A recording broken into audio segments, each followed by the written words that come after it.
Okay, Marcus, lead commissioning fascinates me. How many people just really have no idea what it actually includes and doesn't include? Do you find there's confusion on this? So LEED, um, amazing. Probably one of the most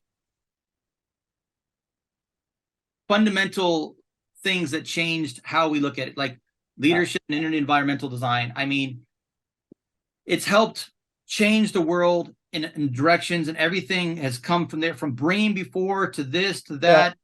I've been a part of the USGBC for a long time. I've been a lead AP for a while. I'm on the USGBC Mountain Region Board.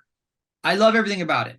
And I love how basically it's made commissioning and energy and so many other categories popular. Yeah. But I'm not saying a but in a bad way, because you never say but, it's great. It's out there, but not enough industry people know what it really means, especially when it comes to commissioning, right? When someone's like, well, I want lead commissioning. I'm like, okay, are you doing a lead building? Well, no. I'm like, but I want lead commissioning. Well, you see what I mean? So fundamental and enhanced are lead terminologies. Right? So, IECC is one, it's just like, GSA, WBGG. I'm throwing out acronyms for everybody in the field who don't know what they are.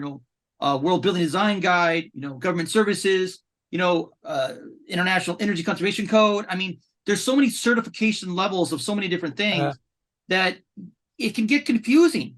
And then so before, people were doing like lead equivalent, lead-ish, but it wasn't lead because people don't want to pay for it. And the best thing about lead is to me, it holds you accountable. Like if the project goes for certified silver, gold, the higher, platinum, better. Yes, it costs a little bit more money because it means that you're going to document it and you're going to verify it. Like that's the best part about LEED is it makes the teams collect the paper, right? You're putting it, you're collecting it, it's going together. It's for the owner. It was created for the owner to protect the owner. So back to LEED, right? I hear it every day, and LEED fundamental, it's a prerequisite. Yeah. Like if you do a LEED project, it's a prerequisite. And there are like California, like Boston, New York City, there are areas that are codified. Yeah. Scottsdale, other ones, in areas, they're codified, meaning that if you build a building over a certain size or this type of building, codified means you have to design it per requirements. But fundamental enhanced are LEED terminologies. So, but they're great though. So if you just look them up, when people say, oh, I don't know what they are, just type in LEED version 4, 4.1, or just type in LEED, commissioning prerequisites. It'll come up. It's there.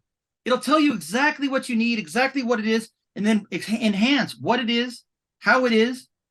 So I know that was a long story of basically of whatever, but it's all, I know it's just right there. It's well, Google. So I have a love-hate relationship with the USGBC. Like the love is that they made a game out of doing good things, right? Like being sustainable, doing commissioning, and they raised the prominence of commissioning. Yeah. What I hate about it is it's people think it is commissioning and it is sustainability, and it's not. It's just so you know, the USGBC green building certification is one of over 600 green building certifications in the world. So let's just get that out there, right? But they all reference what? ASHRAE guidelines. Yeah, that's true. ASHRAE is a beast. But so the thing with LEED is, right, one, as Marcus said, it's a prerequisite. So that's Latin for you have to do it, right? It's not a mystery. You have to do it. It's prescriptive. And there is no mystery, as you just said. You can Google it, right? So, but what people don't get is fundamental LEED commissioning, or the commission authority, as it's called. It's not the ICA, it's not the CXM, it's the commission authority, right? It is prescriptive, and LEED is only interested in the energy consuming systems. So let's talk about what it doesn't include. It doesn't include fire life safety. It doesn't include electrical commissioning. Doesn't include ELV commissioning. Only things that are directly related to energy consuming systems, right? Yep. Like the renewables, like the grey water, the heating and cooling, that sort of stuff, right? So staircase pressurization, nothing to do with LEED. Nope. You're not getting loads. It's all about basically HVAC, plug loads, God, why am I like HVAC, plug loads, heating out water, and what's the last one? Renewables, like grey water, like renewables, solar, but it doesn't include process load, right? Let's get that out there. It doesn't include life safety. No, doesn't include any of that. And then the other thing to say is version 4, I think, is very poorly written, because you've got like prerequisite, that's pretty clear, right? Then you've got enhanced, then you've got enhanced option 1, enhanced option 2. It's just like freaking points, snakes and ladders, or snakes and chutes things going on, right? That's where it gets a little interesting with remember when you're going from silver to gold and you're looking for those other points, and we can get basically the 3, maybe the 4, 5, 6, those points matter. And it's a no-brainer when you actually have like very educated clients and they're just like, yes, I want that. We should do that. And you're like, great. So you can get more points by stuff that we should be doing anyways. The big thing comes into it's always the price. It's always like, how much is it going to cost me? And I'm like, you know what? It's basically, okay, so it's going to cost this, but it's like, it's going to save this. That's why the payback is so great. It's so that commissioning is a no-brainer. It literally is going to save you time, money, energy, pain. It pays for itself. The fastest ROI on a building. I agree, but the problem with that is commissioning. And this is the value of USGBC and LEED, right? The problem is the value you just described goes to the end user. And if you're a developer and only interested in first cost, none of that value goes to you. So you don't care.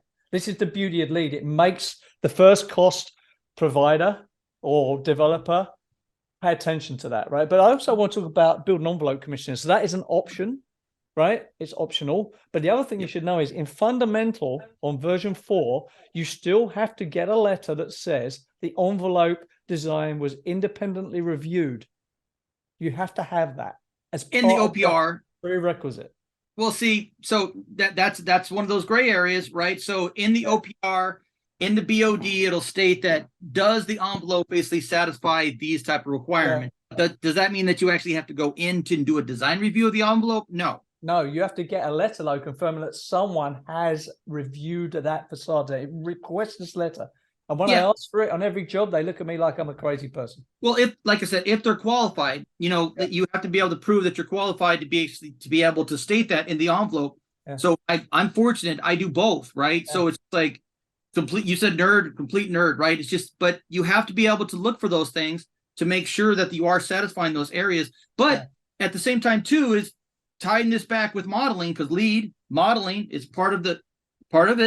Yeah. And commissioning. So that's what the best part about LEED is. It's like they want this and they want this. So it follows those tracks, and then it ties you together, because that's the best part about that. Now that I think about it, it really ties it together, because you're supposed to, keep on moving together down the line. But well, LEED is, again, it's good at setting intentions, because it makes you think about verification, metering, all that stuff, energy modeling, commissioning. So it's good for that. But, so to sum up, right, it's prescriptive. It's gotten better though. I mean, the new version 5 is going to be coming out, soon. But it went from version 2 and 3 prescriptive, got more performance, more performance, 4.1, even more. Oh, wait until the next one. It's going to be performance based. So I'm a big performance guy, right? And I mean, prescriptive is like telling you're going to do it, and performance is we did it. So. Yeah, so it's moving to verification intention. So just so you know, when they moved from version 3 to version 4, there was a 74% drop in business and certifications, building certifications. Yeah. So when they go to 5, you can expect another massive drop. There's one. So it gets hard, right? Well, because people are gonna think it's just gonna be all about the money, and I mean, and that's what people look at as like, oh, it's just a gimmick. It's this. No, it's not, because if I know you're getting the plaque, right, but at the same time, you're paying people to basically document it, to put it in files, from the sustainable sites to the water management to the air management. I mean, these people now are doing their jobs. They are collecting that information. Once again, buildings are built by millions of miles of paper. So true. Paper. And then also too, is you have to go into the EPD, HPDs, health, environmental, like LEED and other ones. They make you, certifications. Yeah. I mean, well, has anyone built a well building? Oh my God, the air is so clean. Seriously, just try. Yes, did it cost more money? Yes, but do you feel good? Yes. I mean, seriously, like how many people? Oh, the new car smell, by the way, that is not good for you. That's called a VOC, volatile organic. VOC, yeah. But we love that new car smell. Yeah. Just like we like the new carpet smell. Sit there long enough. See if you get a headache. Oh yeah, yeah. So look, to sum up on this one, LEED is less than you think and more than you think. It's more than you think because there's a lot of options, there's a lot of good intention built into it. And it's less than you think because it only includes the energy consuming systems. It doesn't include the envelope unless you choose to, and it doesn't include ELV, electrical, life safety. So know that going in. Well, I mean, we do, right? But most people don't. But I mean, then that's another conversation. Basically, fire, security, IT, AV, escalator, elevator.